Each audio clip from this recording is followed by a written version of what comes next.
Pessoal, bem-vindos a mais um episódio. Hoje nós temos aqui dois grandes nomes da ortopedia brasileira que representam ao mesmo tempo a história e o futuro da cirurgia do joelho no Brasil. O professor Camanho, um dos pioneiros da cirurgia de joelho no país, que foi um dos introdutores da artroscopia no Brasil, ex-presidente da Sociedade Brasileira de Ortopedia e Cirurgia do Joelho, e professor titular da Faculdade de Medicina da USP. E o professor Luso, que representa também uma área muito tecnológica da nossa especialidade, um dos cirurgiões que mais utilizou a navegação em prótese total do joelho e referência também em cirurgia robótica. Também ex-presidente da Sociedade Brasileira de Cirurgia do Joelho e atual professor da Escola Paulista de Medicina.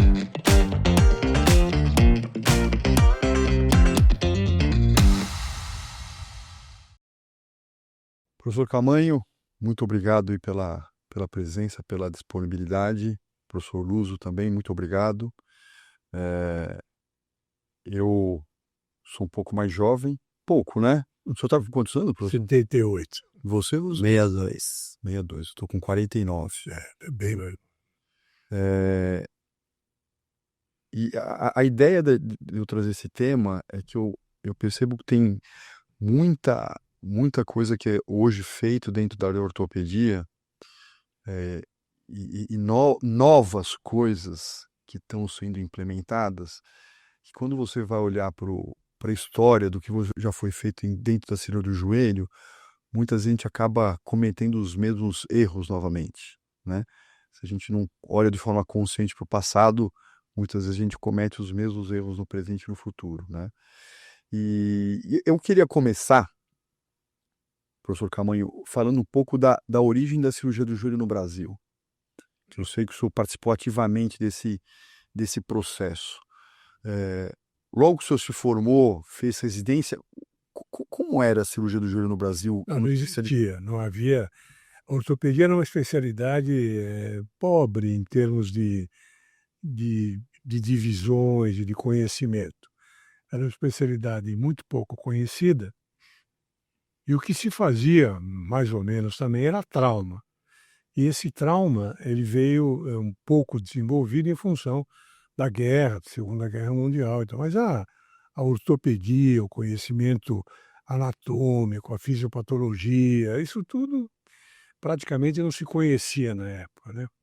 E aí, boa parte dos colegas que exerciam a especialidade eram cirurgiões que tinham acabado de se dedicar pelo aparelho locomotor.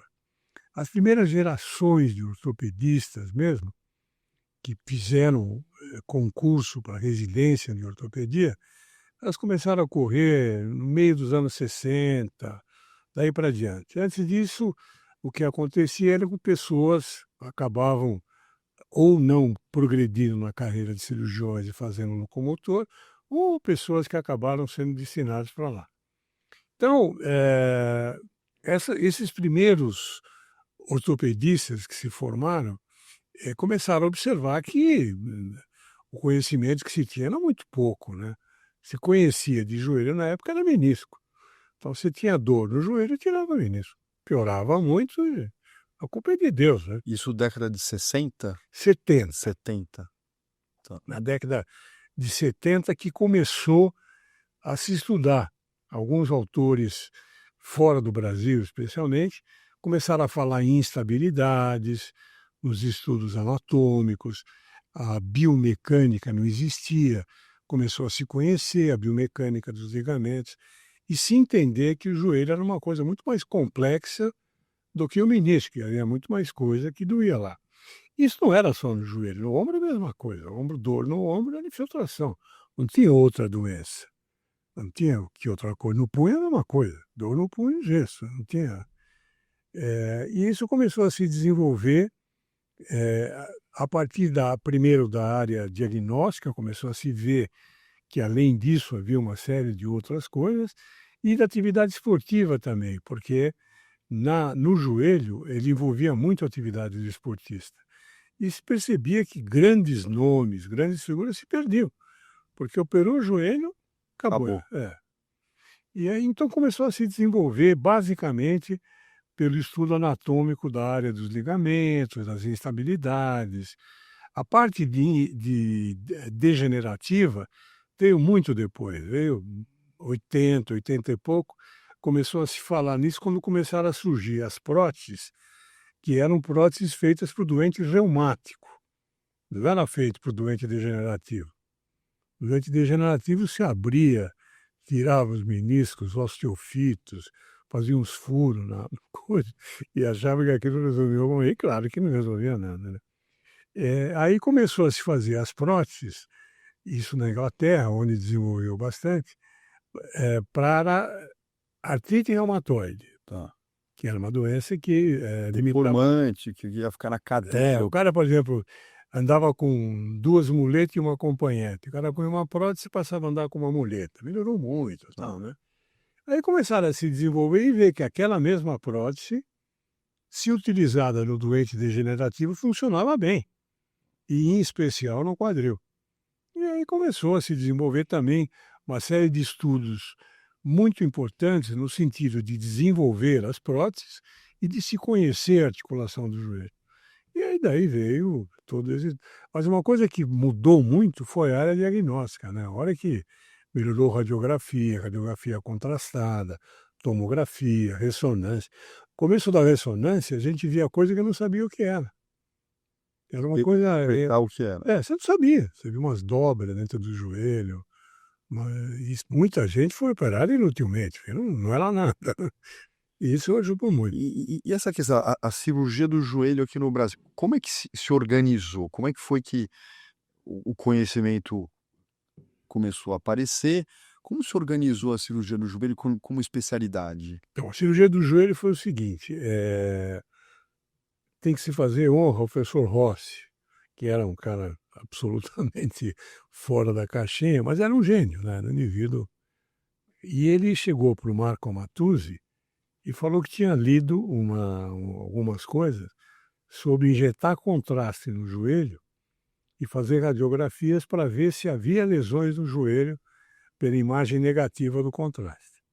E aí o Marco era um sujeito que fazia a pé na ocasião, começou os plantões deles da sexta-feira no Hospital das Clínicas a fazer essas radiografias. Na época que eu era residente no Hospital das Clínicas, você passava cada um com um assistente, como você quando passou. Aí você passava com um determinado assistente e eu passava com ele. Então eu ia na sexta-feira ajudar ele a fazer essas pneumoartrografias. Às vezes a gente injetava fora do joelho, era uma coisa, os caras gritavam, era injeção de levantar morto, né? Você imagina iodo no subcutâneo, né? Mas muitas vezes dava certo e nós começamos a entender a interpretação daquilo e tal. E assim que começou, na verdade, porque muita gente não sabia o diagnóstico no joelho e mandava os doentes para fazer a pneumatografia na intenção de que nós esclarecêssemos. Mas a pneumatografia esclarecia muito pouca coisa, lesões de menisco, eventualmente lesões condrais. E nós começamos a se obrigar a estudar. Aí nós nos reunimos na quinta-feira à noite, que aí então era o meu plantão, no Hospital das Clínicas, e a gente ia levantando trabalhos, que tinha coisas mais recentes e tal. Então um cara muito importante nessa formação foi o Jack Houston, de Columbus, na Geórgia, que era um cara que desenvolveu a ideia da instabilidade do joelho. Ele que criou isso, passou a ser reconhecido no mundo inteiro, né, por essa ideia. E nós, com ele, aprendemos muito, fomos para lá, ficamos um tempo com ele. Isso que é anos 70 já? Não, acho que fim dos 70. Fim dos 70, tá. Aí começou a aparecer uma fase nova da cirurgia do joelho. Quer dizer, a limitação do doente não era mais só pela dor no menisco, era pela instabilidade. Aí começamos a fazer sinais clínicos das instabilidades e começamos a ver isso mais de perto, a fêmuro-patelar. Ele tinha algumas ideias sobre a articulação fêmuro-patelar. No meio dessa evolução surgiu a artroscopia. A artroscopia, as primeiras notícias de artroscopia vieram em 1972. O Jackson, que eu conheci, estagiei com ele, ele ganhou uma bolsa para ir para o Japão. Ele tinha 6 filhos, o Jackson. E ele foi para o Japão ficar 2 meses para ver. E ele se encantou pela artroscopia. Os caras faziam artroscopia No olho, olhando. Não, quem fazia na época era o Watanabe. Eu não sabia nada, né? Não entendia nada de ortopedia, de artroscopia, menos bem. Mas havia um cara chamado-se Abe. Esse cara era bom. Esse cara conseguiu ver a extensão do que seria a artroscopia. E esse Abe foi o retorno do estágio que o Jackson foi fazer no Japão. Ele ficou com o Jackson. Aí os dois começaram a desenvolver, isso aí cresceu em função do Canadá, caiu nos americanos, a artroscopia. Você tem uma ideia, a primeira Essa fibra... questão do conhecimento, então, ela se acoplou nessa época com a questão do desenvolvimento da da artroscopia. artroscopia. Você começou a ver, fazer diagnósticos, alguns pequenos procedimentos por artroscopia. Aí os americanos entraram nisso com o aparecimento da fibra óptica. A fibra óptica foi desenvolvida por uma empresa chamada Nikon Shut Company, que não era uma empresa americana, mas tinha nome japonês. E ela que desenvolveu a fibra óptica e permitiu, então, porque a artroscopia no começo, que eu fazia era com uma lâmpada. Tinha uma lâmpadazinha na ponta do artroscópio. Então ela iluminava mal, queimava a lâmpada e não cabia. Porque você tinha que ter o artroscópio, a capa e a lâmpada. Então você via, quando muito, o início da parte posterior no início. Aí depois, com o desenvolvimento dessas duas coisas, o interesse econômico também é importante, né? Nessas duas áreas, isso começou a se desenvolver através de congressos, de cursos, de coisas desse tipo, e é assim que ela começou a aparecer. Aqui no Brasil, alguns colegas nossos foram para o exterior fazer estágios nas diversas áreas. Isso um pouco fora da universidade, né? Então tivemos colegas do Rio de Janeiro que foram, o Romeu Krause de Recife, o Alexandre Arraes de Recife, o Marchek de Porto Alegre, foram para fora Para aprender para artroscopia. aprender artroscopia e aprendi o joelho junto com a artroscopia, né? E aí foram, e isso foi, a gente se reunia, aprendia, mas nós ficamos pelo menos uns 10 anos até poder aprender joelho e conversar sobre joelho. Você falou anteriormente da questão do jogador de futebol. Em que momento ali na sua carreira teve essa conexão de você ser referência para os atletas? Então, Como é que isso não, aconteceu? primeiro eu sou um palmeirense, né?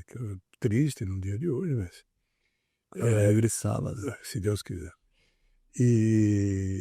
Mas eu sempre fui ligado ao esporte, né? Ao Palmeiras, propriamente dito. Quem cuidava do Palmeiras era um colega, não vou citar o nome, né? Que era um indivíduo que fazia só infiltração. Se você ia no consultório dele, ele tinha um consultório na Zona Leste, sentavam 5, 6 doentes num banco alto, uma seringa na mão, já preparada pela secretária. Bom. Ele vinha e tchau, tchau. Era isso, esse era o tratamento.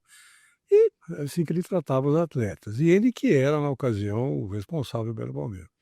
Quando eu voltei dessas minhas viagens, estágio fora e tal, e fui visitá-lo várias vezes, ele começou a me convidar para ir para o Palmeiras. E eu comecei a tratar os atletas do Palmeiras. Aí você começou a resolver. Aí os caras começaram, Começou a o cara tem resolver. uma lesão de menisco, que o cara parava, fazia gesso, o cara voltou a jogar em 2 meses. E assim foi. E assim nós somos O primo do meu pai lá, o Zé Carlos. Afonso Ferreira. Não, Não, o Zé Carlos Risse. ele foi seu contemporâneo de faculdade? Não, ele era... ele foi contemporâneo, era mais velho que eu. Zé. Então, o Zé Carlos era um cara... Eu lembro uma foto dele com um negócio da CBF, na época ele também já Ah, estava... ele foi médico na CBF.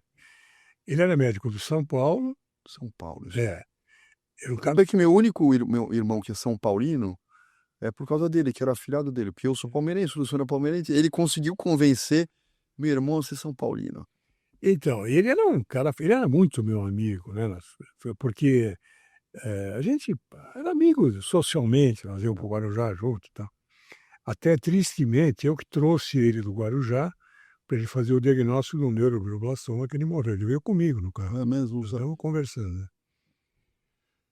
Ele é um leão, cara. Ele é chamado Não. de Sansão, de tão forte. Ele era um Já absurdo. teve um. Um absurdo. De forte, eu nunca vi ninguém igual a ele. E nós corremos uma manhã no Guarujá, na véspera do carnaval, e ele teve uma tontura e caiu. No dia seguinte ele teve outra tontura e caiu.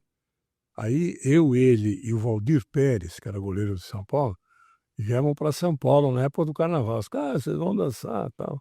Aí eu cheguei, por uma das coisas dessa do destino, eu fui direto para um hospital, que um amigo nosso estava lá, fez uma tomografia e viu.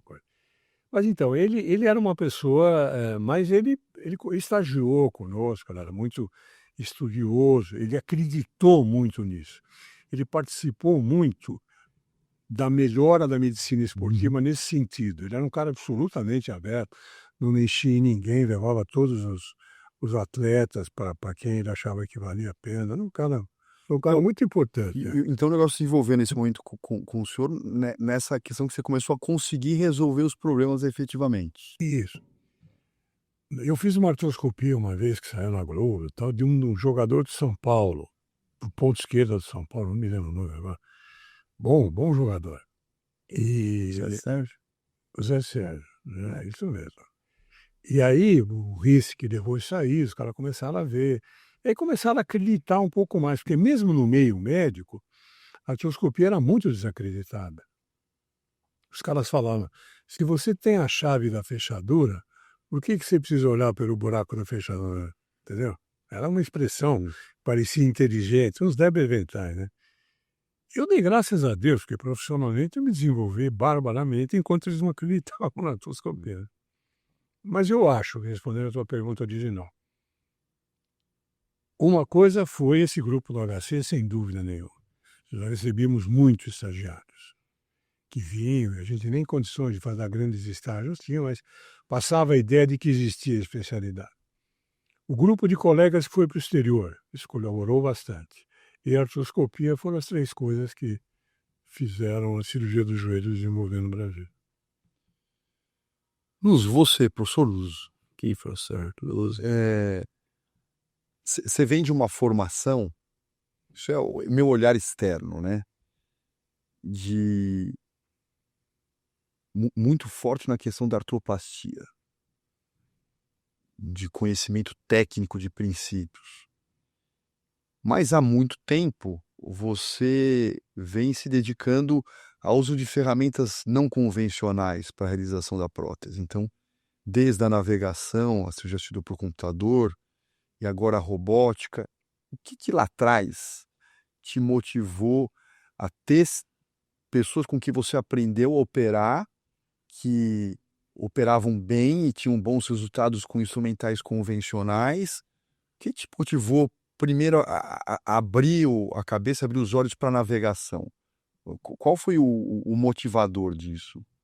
Assim, indo um pouco mais na minha formação, a gente tem um professor mestriner dentro da escola, que era uma pessoa sabidamente muito ligada à artroplastia. Acho que ele é uma das pessoas que maior citação no mundo ortopédico pelo trabalho com o Insel. Foi o primeiro cara, mestriner da minha época, né? Foi o primeiro brasileiro a fazer artroplastia direito. Ele fez um estágio com o Mestriner, com o Insel, que é a primeira prótese de joelho, chama-se IB1, Insel Bernstein 1. Ele foi lá ficar com isso, tá? E aí ele passava isso pra gente entrava nas cirurgias com ele, e ele muito criterioso, muito estudioso, e a gente ficava impressionado, animado, querendo copiar. Você sempre tem uma pessoa lá mais velha que você admira, e aí eu segui, claro, paralelamente, eu como cirurgião do joelho, minha tese de mestrado e doutorado teve o professor Camonha na banca, ele envolveu ligamentos e tal, mas sempre tira esse viés para a prótese, porque tanto no HC como na Santa Casa, quem fazia a prótese era o grupo de degenerativo e mais o pessoal do quadril. né? De artrite, né? De Chamava. artrite. Então, Grupo de artrite, chamava. teve um na década de 80 que Cordeiro. Cordeiro, que até Minho publicou Cordeiro. trabalho nessa área, o Rodelli, o próprio Emerson Honda na Santa Casa. O pessoal do joelho fazia artroscopia. Na minha época, nessa época já tinha artroscopia quando eu me formei. E a gente na escola tinha um mestre Nero, pô, vamos fazer prótese, só a gente aqui, tá? Depois o pessoal viu, os resultados foram melhorando, e ele coloca isso como um marco, assim, ah, como o professor fala, o cara tinha artrite reumatoide, não andava na cadeira de roda. E aí, em 1900, década de 60, o Cherney veio com a aprovação do metilmetacrilato, o cimento, e começou a ter bons resultados. Os Estados Unidos só foi aprovado pelo FDA na década de 70. Então, Joelho. perdeu 10 anos do cimento nos Estados Unidos, ficou para trás.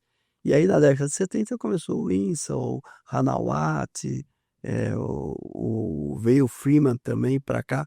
E essas histórias do Messerner sempre iam contando, olha, um é padrinho do filho do outro, tá? E a gente ficava admirado nisso. Os postulados de Freeman, os postulados, o que o Winsor preconizava depois, sempre eram... Que foram as pessoas que desenvolveram os princípios, né? Os princípios de Freeman seguem até hoje. Ressecar menos osso possível, estabilidade na prótese, equilíbrio de gaps e balanço. Isso é o que a gente segue até hoje. Vai mudando alguma coisa, mas a gente segue. E aí eu peguei esse viés. Meu mestrado foi com prótese sem cimento, lá em 97, 95, Então, quando o pessoal fala, pô, tem uma novidade aí, prótese sem cimento. É o que eu fiz no... Eu fazia isso em 95, era uma prótese que não era muito boa, era Ortolock 2 lá da Whiteside lá. Mas os resultados foram bons, 25 anos, 30 anos acompanhando alguns pacientes no Hospital São Paulo com bom resultado no prótese sem cimento, então não é novidade nenhuma. E aí eu sempre tive a vontade de fazer uma coisa diferente, até para poder aparecer em congresso, poder me apresentar dando aulas. Então, iniciou a prótese, vamos fazer sem cimento. Aí mostrava meus casos e tal. Aí agora deu uma esgotada nisso, parou sem cimento, até pelo custo, que é muito mais caro, né? Aí surgiu a prótese rotatória. Aí eu fui para fora lá ver pela Johnson, né? Ver a PFC Sigma rotatória, né? Que ela tinha, e comecei a estudar. E o professor Osmar Camargo também estava desenvolvendo com a Impol, uma empresa aqui, uma prótese rotatória. Aí passou a fase da rotatória, ficou estabeleceu mais ou menos no mercado, apareceu a navegação. Então, uma coisa diferente, o navegador já tinha essa navegação no HC, né? A professora Matuzzi incentivava o Mota, a turma a fazer no HC, mas ficou meio parado lá, era um colega só que fazia, pouca gente, acho que você pegou um pouco essa fase, não era uma coisa muito aberta no HC, e o americano não comprou a ideia da navegação. Então, é o europeu com a Alemanha, a Amplitude na França, mas a Stryker, Zimmer, Johnson Não compraram não compraram a ideia da navegação. Então ficou mais uma coisa para a Europa. E aí surgiu o robô. O robô tem mais de 20 anos. Antes era o Robodoc, um negócio monstruoso. E a coisa não evoluía, né? E agora que a gente vê que as grandes empresas americanas compraram essa ideia do robô, e agora o Zimmer, Johnson, Stryker, as grandes empresas estão investindo muito nisso. Mas desde a navegação, o que me chamava a atenção era essa parte do balanço, de a gente enxergar números que não tinha antigamente. Então era tido como um cara, o Luso tá louco, ele tá rodando interno a prótese. Ele tá falando em ajuste fino ósseo, o que é isso, né? E hoje aí era uma briga difícil na sociedade, porque ninguém apoiava, pouca gente. E o professor Camanho me apoiava muito, até me chamava nos cursos de pós-graduação do HC para falar de navegação. E aí a gente partiu para essa linha, né, de poder ter uma coisa diferente para apresentar com a cirurgia robótica, né? Hoje já tem o robô autônomo, né? A Zimmer acaba de comprar uma empresa americana que faz o robô autônomo, eles vão ficar com o rosa e o robô. E para quem é leigo e está ouvindo o robô autônomo é que o próprio robô faz os cortes no joelho, né? Como existe o carro autônomo que não precisa de um motorista, né? Ele dirige sozinho. É óbvio que isso para a gente é uma coisa muito Chocante, né? impactante e chocante, né? Eu venho de uma escola de fazer o balanço na mão, laminar spreader, ver como é que tá. Então foi isso, assim, a minha iniciativa sempre foi fazer uma coisa diferente, fugindo do que todo mundo faz, para aprimorar e avaliar se vale a pena ou não, né? E assim, pensando em tecnologia, o que que você acha que a navegação pavimentou o caminho para a robótica? Eh, em que momento você acha que a gente está dessa questão da cirurgia robótica? O que que você vê, por exemplo, na cirurgia robótica daqui 10 anos? A gente vai estar com robô autônomo?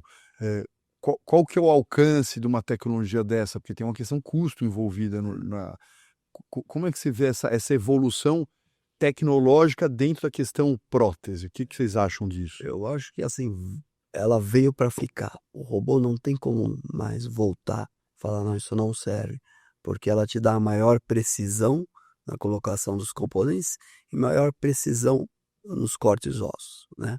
Então, o alinhamento, o posicionamento do implante, você tem precisão. O resto, porque anda mais rápido, porque dói menos, isso é muito variável, existem N variáveis que influenciam no resultado de uma prótese, né? Mas ela não tem como voltar. E a navegação, no 80% da cirurgia robótica, é o navegador.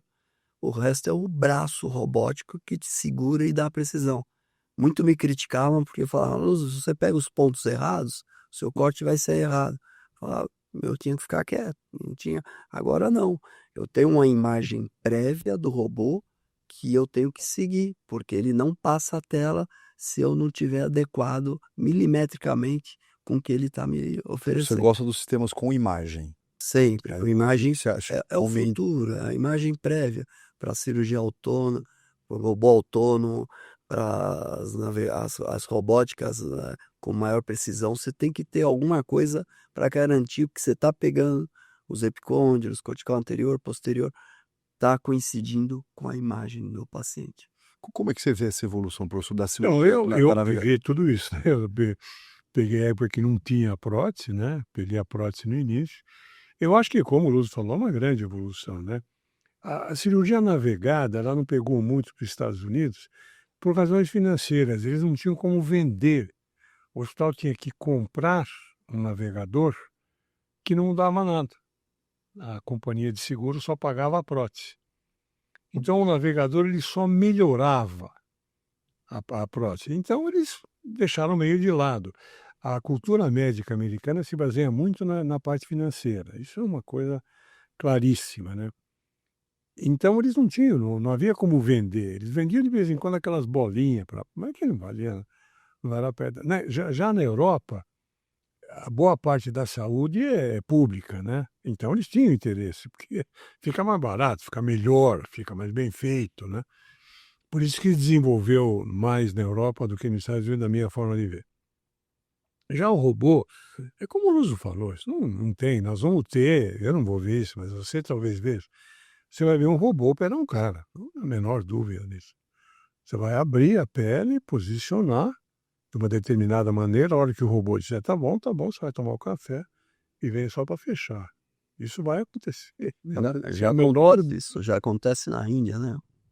Sem a menor dúvida vai ser. E o robô é autônomo. Ele faz. E outra coisa também importante, você não consegue, porque a gente fala assim, não, eu faço a prótese tão rápido ou mais do que a navegar. Os que conseguem fazer isso são um número muito pequeno de cirurgiões hábeis e treinados para isso. Isso, pelo que a gente está vendo na formação médica de hoje, não vai ter mais um médico bom, treinado, sabe? Mas vai ter um cara que conseguiu tirar o diploma dele, vai se especializar numa determinada área, enfim, não vai ter os grandes hábeis. Então, a substituição da tecnologia pelo homem, isso aconteceu em todas as áreas, né? O avião tem o piloto automático, o automóvel já tem, na cirurgia, vai acontecer a mesma coisa, né? Nós vamos continuar fazendo Difícil diagnóstico. acreditar que não vai acontecer, né? Não vai acontecer, não tem como.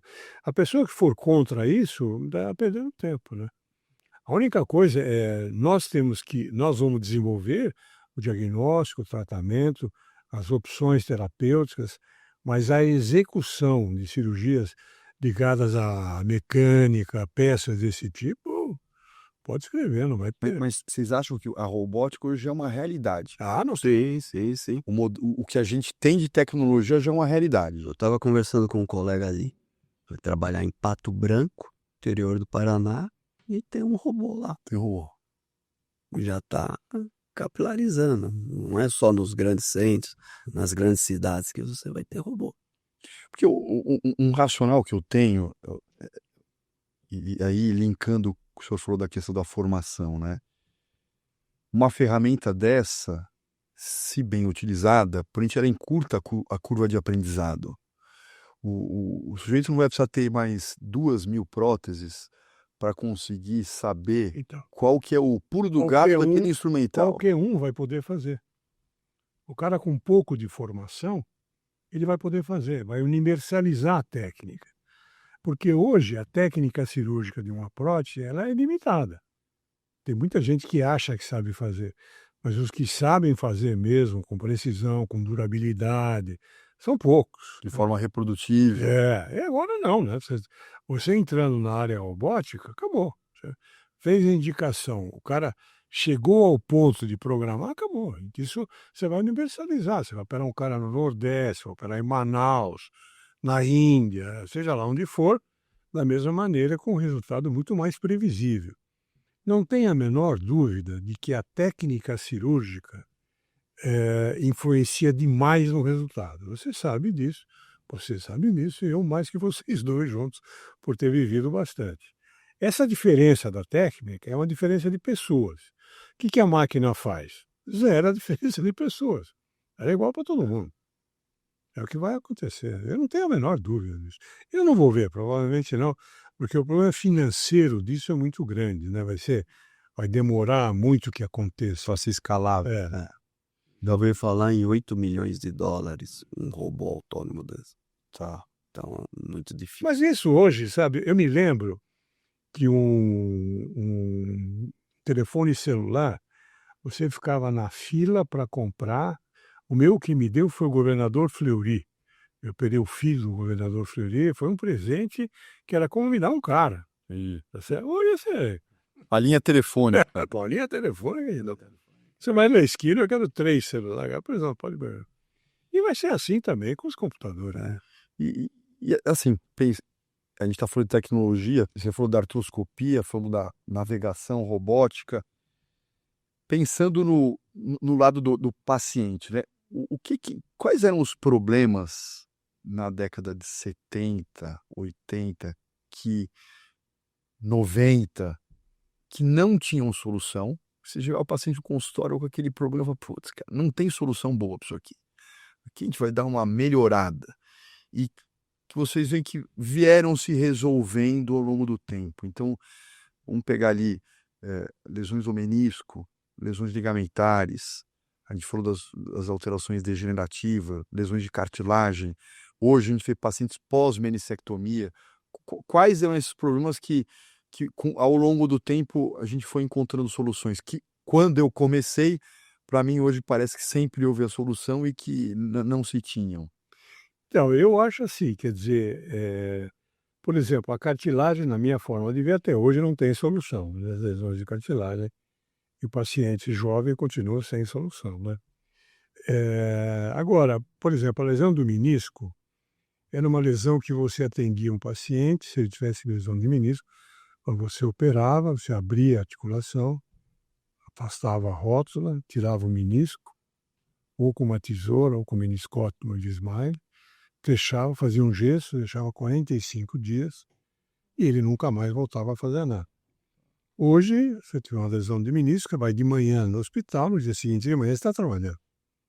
Então isso se resolveu.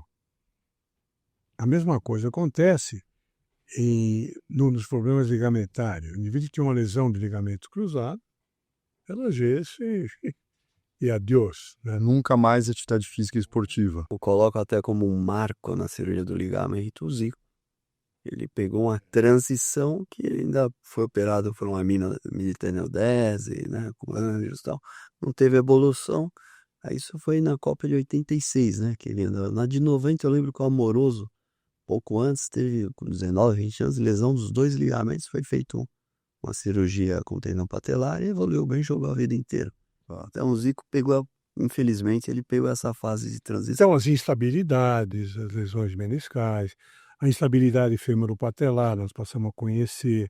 Imagine que a gente não conhecia o ligamento femoropatelar medial. Parece que tá uma piada isso, né? Isso a gente está falando de... Não, nós fizemos um trabalho juntos. Quanto tempo faz?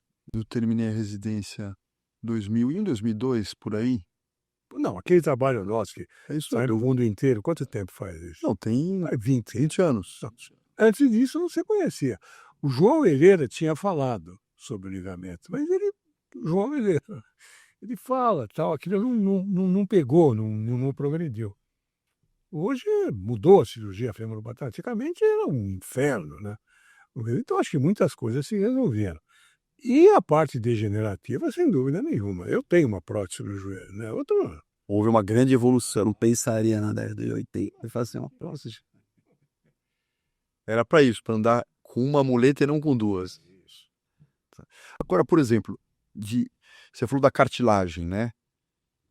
Que minha impressão é que é um gap mesmo ainda. Lesões de cartilagem maiores em pacientes fisicamente ativos já é um grande desafio, né? E tem essa questão que vocês estão estudando lá na escola da ortopedia cardiológica, né? Em que momento que a gente está? O que vocês veem de evolução? O que seria evolução ideal? Como é que vocês enxergam esse perfil específico de problema? Eu acho que assim, a gente está longe ainda de resolver, né? Eu sempre digo que o paciente cartilagem é uma coisa que, uma vez lesada, sempre lesada. Acho que não tem nenhuma técnica que você vai ter 100% de cartilagem ali, né? Respondendo a todas as alterações mecânicas que o paciente apresenta, você não vai conseguir ter. Ainda não tem. Tem estudos com ortobiológico, com PRP, com gordura, ácido hialurônico, mas são terapias que são sinalizadoras para criar chamar fatores de crescimento, anti-inflamatórios, para aliviar a dor, mas como você falou no início, mas não que vá remodelar. Aquela brincadeira do rabo de lagartixa, né? Não regenera, a cartilagem não regenera. Uma vez lesada, ela não é rabo de lagartixa, né?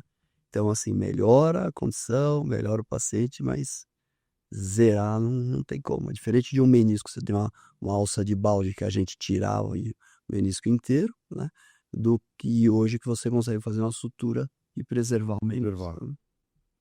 Eu acho que quando você fez aquele trabalho com PRP para osteotomia, né? Os caras me perguntavam, que tal a PRP? Eu disse, olha, a PRP é uma coisa boa, eu só não sei para quê, né? Nós ainda não descobrimos exatamente como essas coisas funcionam. A minha solução do problema da cartilagem é biológico, não é cirúrgico.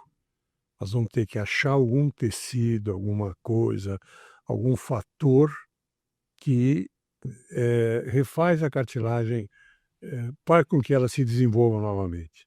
Os caminhos cirúrgicos não vão resolver isso. Uma coisa que estimule o próprio corpo para fazer a cartilagem outra vez. Né? A estratégia de você construir coisas fora e implantar. Eu acho que não é por, na minha forma de ver, não é por aí. Eu acho que no caso da lesão da cartilagem, o que falta é alguma coisa biológica para a solução do problema, e que nós ainda não chegamos. Nós estamos próximos. Algumas coisas melhoram, mas eu penso exatamente como o Lúcio. Eu acho que melhora o sintoma, melhora. Depois, a cartilagem é uma coisa muito difícil de você estudar, porque não tem artrose em animal. O animal morre antes de ter artrose. Então, os estudos que a gente faz são todos ou por artrose provocada, que não é a mesma coisa, né? Ou baseado em pessoas, né? Que não é uma coisa muito adequada, né? Mas, na minha forma de ver, a cartilagem vai ter uma solução biológica. Um dia nós vamos dar risada. Pô, aqueles caras colocavam ferro para tratar artrose, imagina. Eu dou esse comprimido aqui e o cara fica bom. Eu imagino que isso vai acontecer. Espero não viver isso. Agora, por exemplo, você tem perfis e perfis de pacientes. Você pega um paciente jovem ou jovem, entre 40 e 55, já com processo de desgaste. Hoje os resultados das próteses estão melhorando, né? Esse é um procedimento que hoje vocês têm tranquilidade para indicar e o paciente manter um nível de atividade física, por exemplo, atividade física de impacto.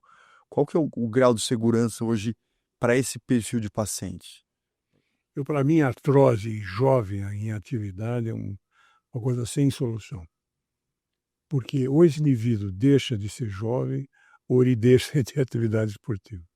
Não tem. Se ele deixar de ser jovem, vai ficar velho, você faz uma prótese. Se ele deixar de ter atividade esportiva, você faz uma prótese, ele vai ficar velho. Se ficar mais velho, As automaticamente ele vai ter... As duas coisas juntas não existem. Mas eu acho que assim, a prótese, o convencional nosso que a gente aprende é que depois dos 60 anos você faz uma prótese, essa idade está baixando. Hoje, de 50 para 60, eu prefiro muitas vezes um paciente que não é atleta fazer uma prótese do que uma osteotomia. Não. É uma cirurgia muito mais, teoricamente, é muito mais previsível e a meu ver, até menos agressiva, né? E O paciente ficar um mês e meio sem pôr o pé. você pôr o pé no chão e depois vai evoluir para uma artrose, vai ter que fazer a prótese. É uma prótese mais difícil quando você tem uma osteotomia prévia. Então a idade está descendo, porque as próteses estão melhorando, o polietileno dura. Hoje que se fala, a prótese dura 10 anos. Hoje eu falo para o paciente, olha, quem vai trocar a sua prótese vai ser São Pedro, porque ela pode durar 20, 30 anos, o paciente morre antes ou mais, né? Então, a gente tem uma tendência hoje a adiantar um pouco a cirurgia da prótese para aproveitar aquele momento bom dele poder passear, andar, jogar uma duplinha no tênis, mas eu nunca indico esporte de alto de impacto. Qual que é o teu limite de esporte? É uma dupla no tênis? Não é? Seria essa categoria? É difícil porque quem dá o limite é o paciente, né? Então, eu tenho paciente que joga bola com prótese, ele chuta, Joelho? tá lá, joelho. Que quadril diferente, né? Sim, mandou foto. Eu tenho um paciente que joga squash e já foi campeão, tal, paulista, então ele tem o gesto esportivo automático. Mandou um vídeo jogando no Hebraica lá, jogando squash. E ele Um consegue mês e meio de movimentar com prótese. destreza? Eu tenho esse vídeo, eu mostro nas aulas. O professor Camanho não sabe, mas eu mostro um vídeo de uma paciente dele que fez uma prótese e ela faz agility, né, com o cachorro. Sim. Ela corre as estações com o cachorro para lá e para cá. Acho que melhor que o cachorro até. E tem uma prótese. Não, tem que correr melhor. Ela tá com o meu. Tá assim. Então é difícil o limite. Quem dá esse limite é o paciente. A gente orienta. Evita impacto, basquete, vôlei, maratona, você vai correr, né? Mas ele às vezes extrapola, né? Agora hoje o que você considera uma boa duração? Porque todo paciente pergunta isso, né? Quanto dura o implante, né? Uns 20 anos. 20 anos. Agora, isso depende muito da atividade da pessoa, né? Se opera um cara de 80 anos, demora mais. Como usa o joelho, quantos? Depende muito disso. Mas 20 anos é uma coisa segura que você pode falar que... Porque tem isso, né? Você vendo pacientes mais jovens sendo operados, que naturalmente tem um nível de demanda maior. Então, mas esse cara precisa entender. Ele vai diminuir a demanda dele. Ele tem que, ou ele é velho, ou ele faz esporte. Tem que entender onde ele se encaixa. O que você prefere? Tem trabalhos com 30 anos, 90% de boa evolução. Mas talvez nesses 30 anos tem gente que começou com 65, está com 95. Depois, a cada 10 anos, depois dos 60, você, naturalmente a sua demanda é muito menor. Aí a prótese vai evoluindo com ele. Eu acho que eu não vejo mais metalose, desgaste de polietileno, o metal quebrar. O polietileno melhorou muito, né? A prótese bem feitinha. Isso, você via antes bastante. Tirava a prótese e dava mesmo. Você não sabia nem por onde começar. E tudo do preto ali. Preto. muito É mesmo. raro, eu não vejo mais isso. Então, isso tem a ver com a melhora dos materiais. Materiais, E também da técnica, né? é, Que uma prótese que solta ao longo dos anos, a culpa é do doutor. Foi quem pôs a prótese. Ele errou em alguma coisa que gera algum movimento que foi progredindo ao longo do tempo e soltou a prótese. Sozinho, não sozinho. Né? O desgaste, não. Também. Agora, o desgaste da prótese, por erro dela, a gente não vê mais. É muito difícil. Agora teve uma série aí de uma prótese, uma determinada, que deu muito problema por causa do polietileno dela. Tem 6.000 casos no mundo e eu tenho 19 casos que usaram essa prótese e que acabou tendo que trocar e tal. Isso mostra que o problema é o polietileno, exatamente como ele falou. Que O problema estava no polietileno. a própria empresa declarou isso. Ela quebrou, né, fechou e declarou. O problema foi no polietileno. hoje o polietileno é para durar a vida toda mesmo. Agora, problemas como é aquela questão do que a gente acredita ou não acredita, né? Vocês acreditam em transplante de menisco? Eu não. Você Eu acredita? fiz um. Eu fiz um. E Que perfil, que situação? Eu não. Por que você não acredita? Porque nós fizemos, né? Nós fizemos primeiro uma série em coelhos, né, e não adiantou nada. E depois nós vimos os casos que as pessoas tentaram fazer. É um absurdo, não funciona. Não pega, né? E tem casos de extrusão, casos de reabsorção do menisco, mas, assim, a literatura mostra alguns resultados relevantes, né? Não é uma cirurgia. Eu não tenho experiência para acompanhar um caso só que eu fiz, evoluiu bem. Não sei nem se foi o transplante ou se foi a própria cirurgia que você acaba furando, melhorando a dor do paciente, por tirar um pouco da pressão ali do lado Que é uma cirurgia tecnicamente difícil, né? difícil. É um paciente com uma indicação muito restrita, porque ele não pode ter muitas outras alterações, né? E a questão da dificuldade de obter o tecido que O tamanho dela. porque se olha a literatura americana, ela até dá vontade de fazer, mas você questiona realmente, né? Pelo custo-benefício, aí se faz sentido, né? Um grande estudo nos Estados Unidos foi conduzido pelo nós lá de Cincinnati e a média de durabilidade foi 6 anos. Fizeram um estudo multicêntrico em vários serviços, né? E ele que conduziu o estudo a pedido da Academia Americana. E ele fez, um cara seríssimo. E ele chegou que a média dos resultados, dos que ficaram, né, muitos, mais de 40% se perdeu, mas dos casos que duraram até 6 anos. E a questão hoje em dia que a gente tem das técnicas que vocês comentaram de preservação do menisco, né?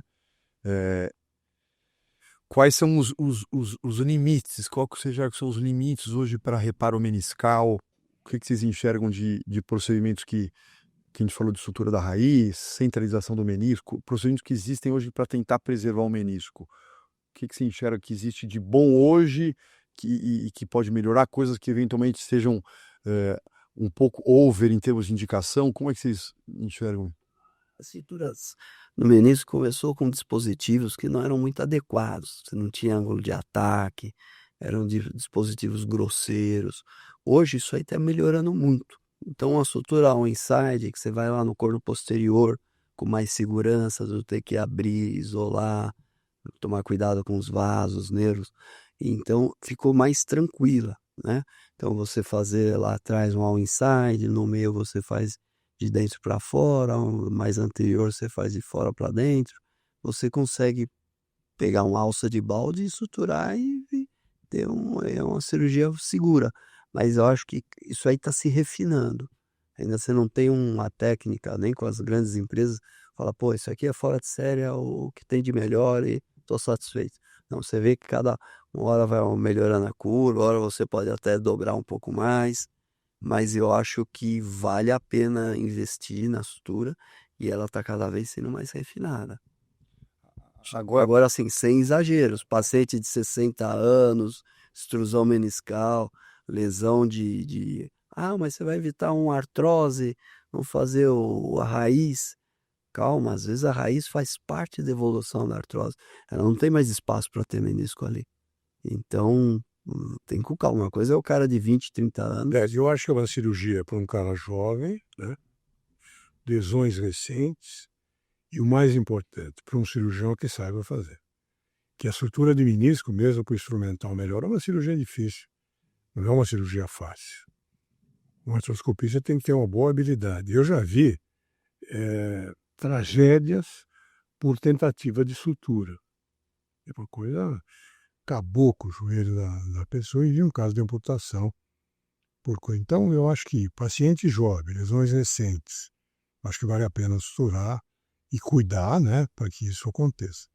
Mas suturar... Lesões degenerativas. Isso é piada, né? O organismo evoluiu para aquilo. A lesão degenerativa, quando abre no corno posterior para o corpo, ou a outra coisa que é soltar, é a evolução da artrose. O joelho, a tíbia que foi para frente, o joelho perdeu, que não adianta nada, você não vai fazer o cara ficar mais novo. Não vai resolver isso daí, né? Você fez um trabalho junto comigo que responde bem isso. Você lembra que nós separamos, nós tirávamos o menisco Nas próteses. das próteses e mandava examinar? Não tinha nada a ver com artrose. Aquele cara que tinha um desgaste, às vezes o menisco era normal. Aquele menisco que quebrou era um menisco já doente, né? Tá. Isso não deixou claro, né? O trabalho foi bem. Então, os reparos meniscais são mais pacientes jovens, Minha opinião, né? pacientes De jovens. lesões recentes. A idade também tá. Antigamente, se você deixava 20, 40 anos, hoje a gente tá. Você vê uma lesão longitudinal periférica, até com mais de 50 anos, você já acaba suturando.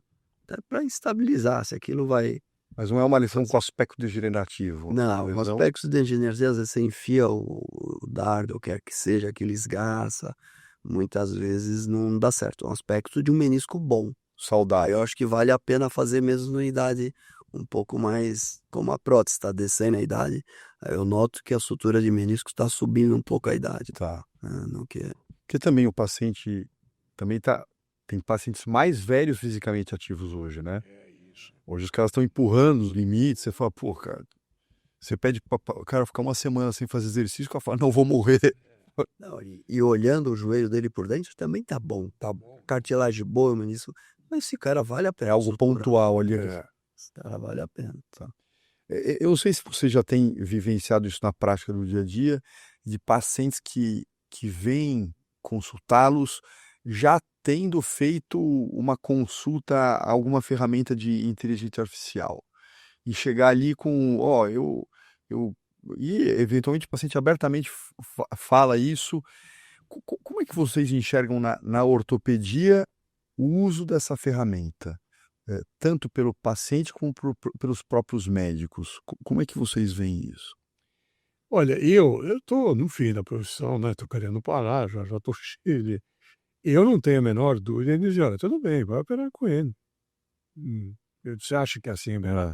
Não, mas ele não opera. Eu falei, então, sabe? Não, mas eu queria fazer isso. Isso não. Aqui não é um supermercado, que você vem... Já escolhe, aconteceu isso, muito, dele chegar com o cardápio ali. Muito, não é muito. Acho que isso não nem é inteligência artificial. O próprio Google já faz isso há muito tempo, né? Ele já chega com os condutos. Eu queria fazer esse tendão, queria fazer aquilo, não quero fazer aquilo, quero que o senhor suture, quero que o senhor... Tá, não, desculpa, você entrou no lugar errado. Mas isso está acontecendo. Como é que vocês percebem que isso vai se organizar? Isso vai melhorar fazendo isso que você está fazendo. A coisa mais importante que eu acho, a coisa que mais custa na medicina, não só na medicina e tudo, é a ignorância.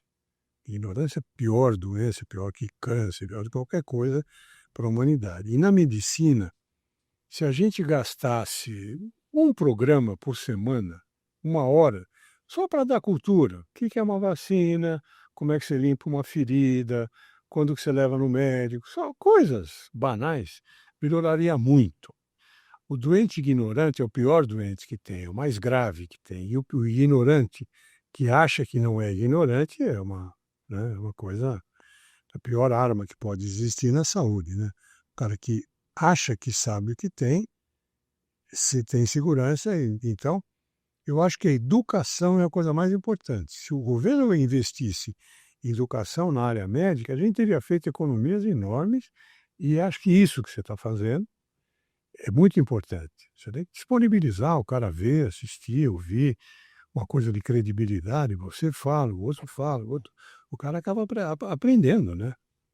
Porque essas inteligências artificiais e Google e essas coisas existem sem uma das coisas mais sérias da humanidade, que é a ética.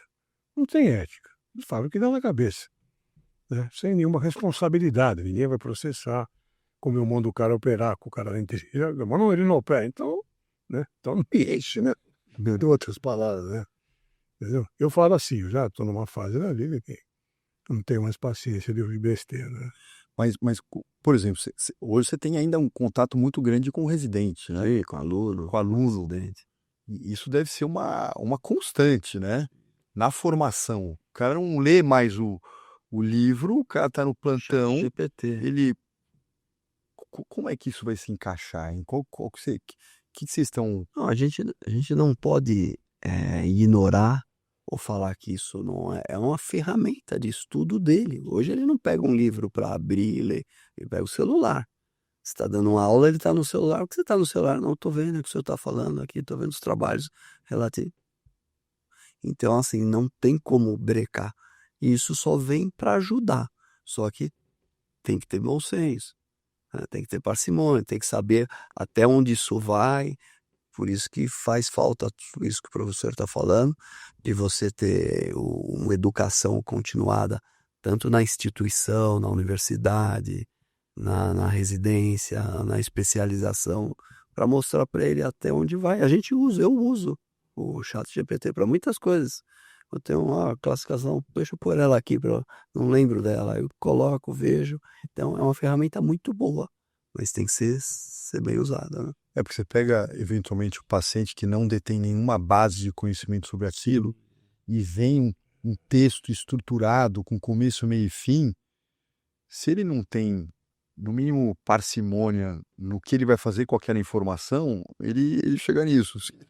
Querer sugerir o que vai... Não, ele acredita naquilo, né? Você é ignorante, o que é ignorância? É isso. Falta de conhecimento. Ele não sabe o que é. Então, a única defesa que nós temos, não só na medicina, mas em tudo, para isso que está acontecendo é aculturar, divulgar, por exemplo, na educação de crianças. Isso é uma barbaridade. Você tem filhos jovens, você sente isso, né? É uma coisa, o que vem acontecendo. Não tem outra maneira de se fazer. Você precisa ensinar para eles o que é o certo e como funciona, para ele ter uma arma para enfrentar, porque você não consegue concorrer com isso aqui. Não tem jeito.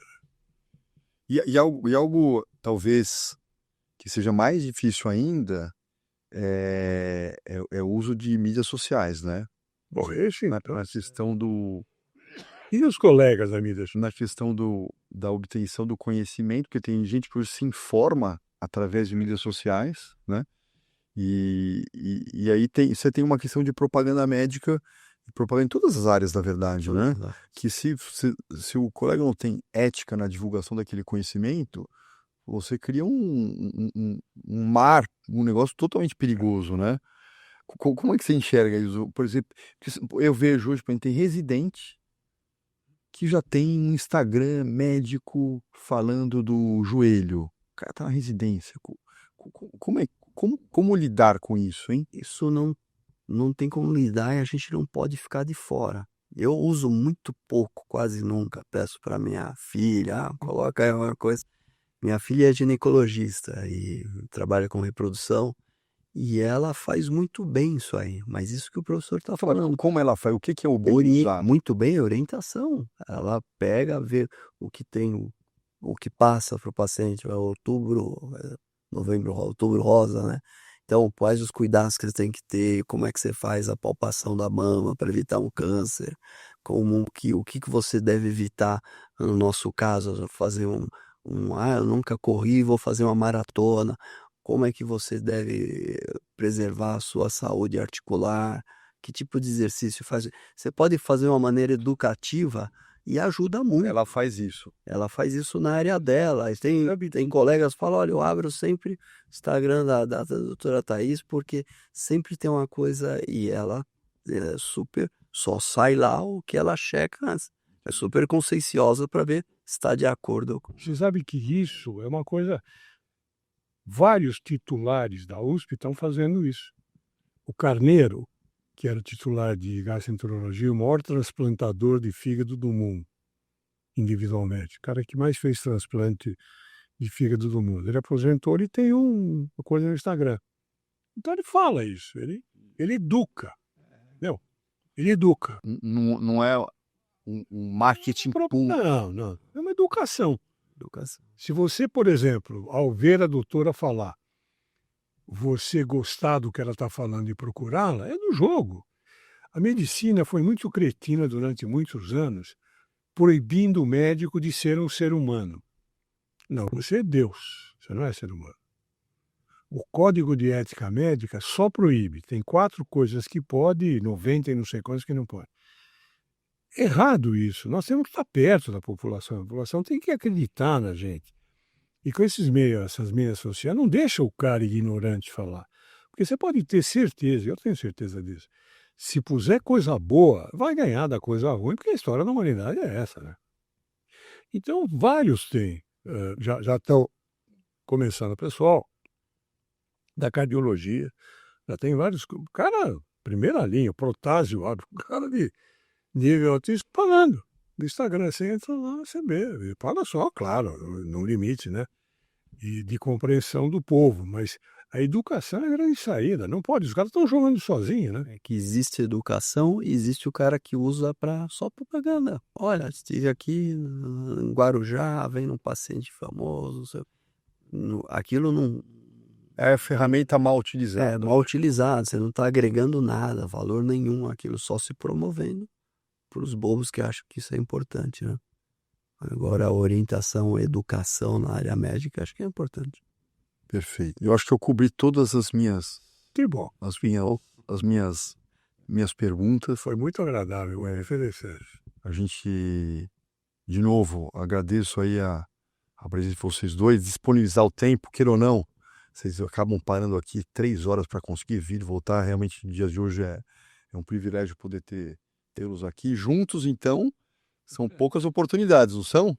Eu acho que estão. Você vê que quase no museu em Porto Alegre, Juntos? E juntos uma vez lá em Porto Alegre, nós fomos jogando, E aí, ter história do joelho não é qualquer dia que a gente tem junto aí.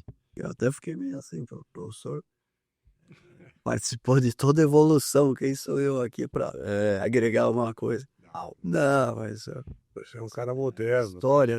Pô, mas fez justamente por isso. Eu acho que eu fiquei muito contente quando você chamou ele. Acho que Porque você dosa, né? O cara mais velho, o cara mais novo, progressivo. Pensar que eu sou mais novo, com 50. E você, ouvinte, obrigado por nos acompanhar até aqui. Não se esqueça de seguir o nosso podcast, compartilhar esse episódio e enviar suas sugestões de temas. Um grande abraço e até a próxima.